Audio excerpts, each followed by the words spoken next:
So hello and welcome everyone, I welcome you all to the social science 2.2। मेरा नाम है शिवम दुबे और आज हम लोग पढ़ने वाले हैं इकोनॉमिक ग्रोथ एंड डेवलपमेंट, यानी कि ये थर्ड एस्पेक्ट है इस लेसन का और लेसन का नाम है आउटकम्स ऑफ डेमोक्रेसी। हम पढ़ रहे हैं लोकतंत्र के परिणाम। आई होप आपको सारे एस्पेक्ट, सारे कंटेंट, सारे वीडियो लेक्चर आपको समझ में आ रहे होंगे, जिसको हमने एक सीक्वेंस में बना दिया था कि हम क्या पढ़ रहे हैं।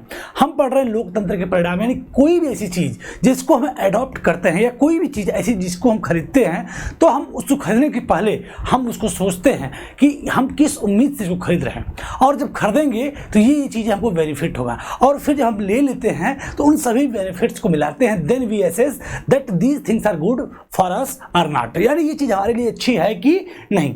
यानी कि उसी प्रकार से हमने डेमोक्रेसी को अडॉप्ट करा था, और डेमोक्रेसी को अडॉप्ट करने के बाद हमारी उससे क्या एक्सपेक्टेशन थी जिसकी वजह से हमने डेमोक्रेसी को अडॉप्ट किया, और उन सभी एक्सपेक्टेशन पे डेमोक्रेसी क्या आउटकम प्रोड्यूस करती है, जिसको हमने समझा था कि democracy can address our all socio economic and political aspect. यानी कि डेमोक्रेसी हमारी सभी सोशल, इकोनॉमिकल और पॉलिटिकल प्रॉब्लम्स को क्या कर देगी, हल कर देगी, एड्रेस कर देगी। जिसके अंतर्गत हमने पॉलिटिकल एस्पेक्ट में हमारे जो एक्सपेक्टेशन थे डेमोक्रेसी से कि वो एक अकाउंटेबल गवर्नमेंट को प्रोड्यूस करे, एक रिस्पॉन्सिव गवर्नमेंट को प्रोड्यूस करे, और साथ ही साथ एक गवर्नमेंट जो उससे बने वो एक लेजिटिमेट गवर्नमेंट हो। इन तीनों एस्पेक्ट पे हमें मिक्स्ड रिकॉर्ड देखने को मिला, कभी पॉजिटिव भी मिला और कभी निगेटिव भी मिला। लेकिन उसके बाद भी हमने कहा कि democracy is the better form of government. Democracy क्या है? एक अच्छे प्रकार की सरकार है।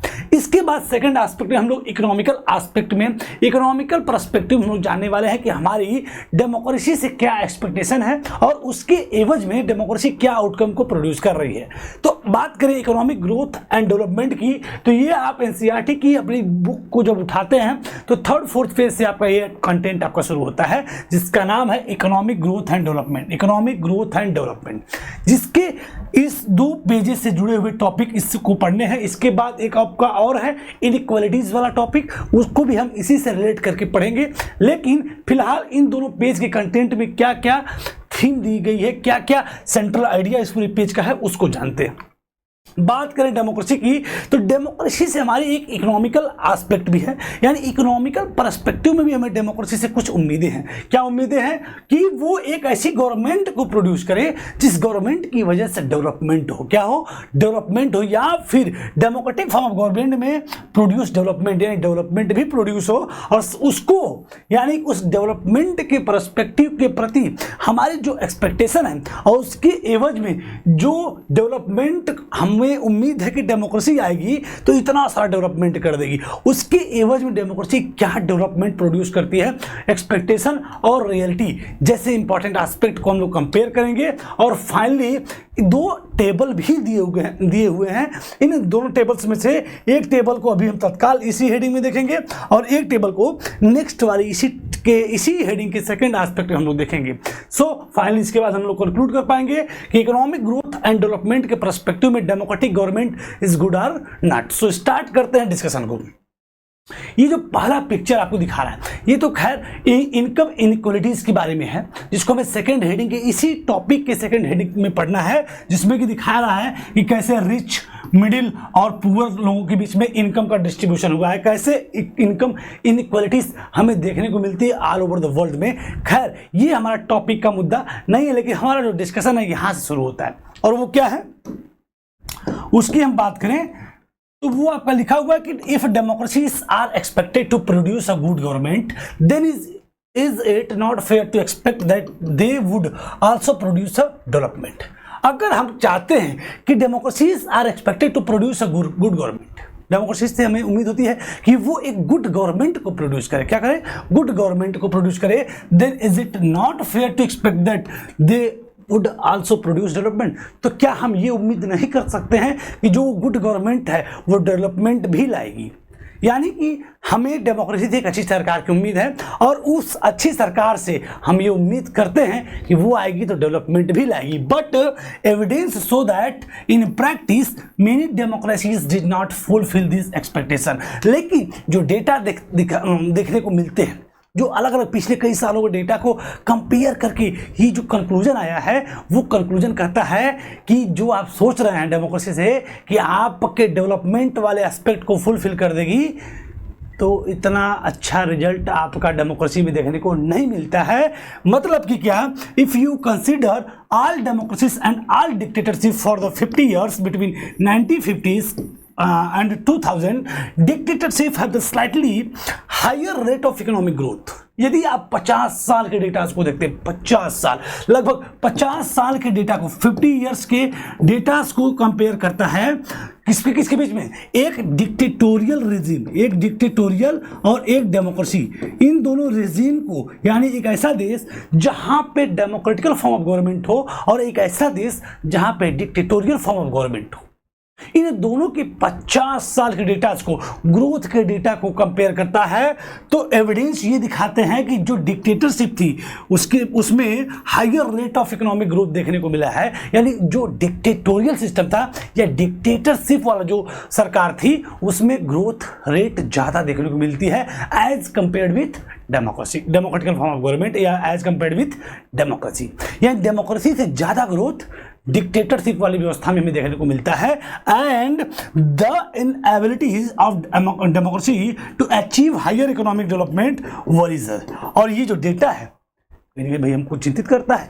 But this alone can not be reason to reject democracy. यानी कि इसके बाद कहा जा रहा है, अगर आपने 50 साल के डेटा को देख लिया, कंपेयर कर लिया एक डिक्टेटरशिप वाली व्यवस्था में और एक डेमोक्रेसी वाली व्यवस्था में, और उसमें आपको ने पाया कि डेमोक्रेसी की जो ग्रोथ रेट थी वो ज़्यादा थी as compared with democratical form of government. लेकिन कह रहा है कि ये चिंतित करने वाला मुद्दा है कि डिक्टेटरशिप में ग्रोथ ज़्यादा है, डेमोक्रेसी में ग्रोथ कम है। लेकिन but this can not alone reason to reject democracy. सिर्फ ये अकेला कारण नहीं हो सकता कि हम डेमोक्रेसी को रिजेक्ट कर दें, क्योंकि democracies have several other positive outcome. और वो आउटकम क्या है कि economic development on several factors. पहली बात तो ये आप समझिए कि डेमोक्रेसी को आप रिजेक्ट नहीं करते on the basis of economic development. 50 साल के डेटा को दिखा रहा है तो उसमें डिक्टेटरशिप वाली व्यवस्था में ग्रोथ ज़्यादा देखने को मिलती है। लेकिन कह रहा है कि आप इस इकोनॉमिक ग्रोथ के आधार पे डेमोक्रेसी को रिजेक्ट नहीं कर सकते, क्योंकि डेमोक्रेसी के सेवरल अदर पॉजिटिव आउटकम्स भी होते हैं जिसको भी हम लोग देखने वाले। बट किसी भी देश, चाहे उसमें डिक्टेटरशिप हो, चाहे वहाँ पर डेमोक्रेटिकल फॉर्म ऑफ गवर्नमेंट हो, या डिक्टेटरशिप हो या फिर डेमोक्रेसी हो, उन दोनों में जो इकोनॉमिक ग्रोथ होगा वो ऐसा नहीं कि सिर्फ डेमोक्रेसी की वजह से ग्रोथ नहीं हो रहा है या डिक्टेटरशिप की वजह से ग्रोथ हो रहा है। ये एक सही फैक्टर नहीं, बल्कि और भी अदर फैक्टर होते हैं जिससे किसी देश की इकोनॉमिक ग्रोथ बढ़ती है या किसी देश की इकोनॉमिक ग्रोथ घटती है। क्या क्या वो फैक्टर्स होते हैं कि economic development depends on several factors. वो डिपेंड करती है उस देश की, कंट्रीज की पॉपुलेशन एंड साइज, जनसंख्या की साइज, यानी कितनी जनसंख्या है इस बात पे डिपेंड करती है कि उस देश का इकोनॉमिक ग्रोथ कितना होगा। ग्लोबल सिचुएशन, जो वैश्विक स्थिति है, उस देश का जो लोकेशन है, वो भी एक इम्पॉर्टेंट फैक्टर का एक इम्पॉर्टेंट रोल प्ले करता है for the economic growth of their countries and cooperation from other countries.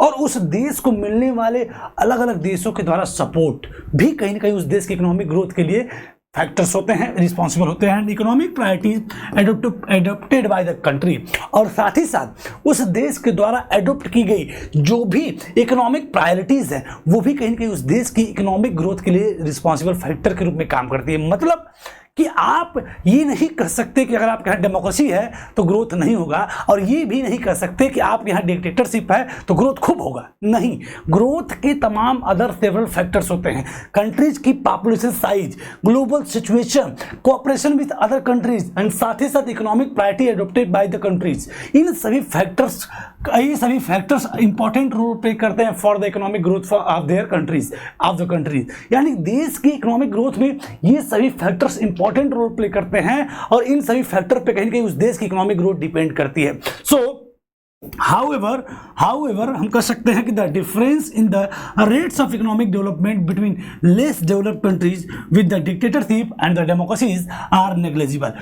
क्योंकि इसी आधार पे एक डेटा आपको मिला है, एक टेबल मिल रहा है, और इस टेबल में दिखा रहा है कि जो डिफरेंस है रेट ऑफ इकोनॉमिक डेवलपमेंट, जो इकोनॉमिक डेवलपमेंट का जो डिफरेंस है किसके बीच में, लेस डेवलप्ड कंट्री और dictatorship and democracy is negligible, बहुत ही थोड़ा सा है। यानी कि ये डेटा बता रहा है कि कम डेवलप, लेस डेवलप, अगर कोई लेस डेवलप कंट्री है, अगर कोई लेस डेवलप कंट्री है और वहां पे चाहे डेमोक्रेसी हो चाहे वहां पे डिक्टेटरशिप हो, वहां का जो इकोनॉमिक ग्रोथ है बहुत ही नेग्लेजिबल है। बहुत डिफरेंस क्या है? नेग्लेजिबल। अगर देश लेस डेवलप है, देश क्या है?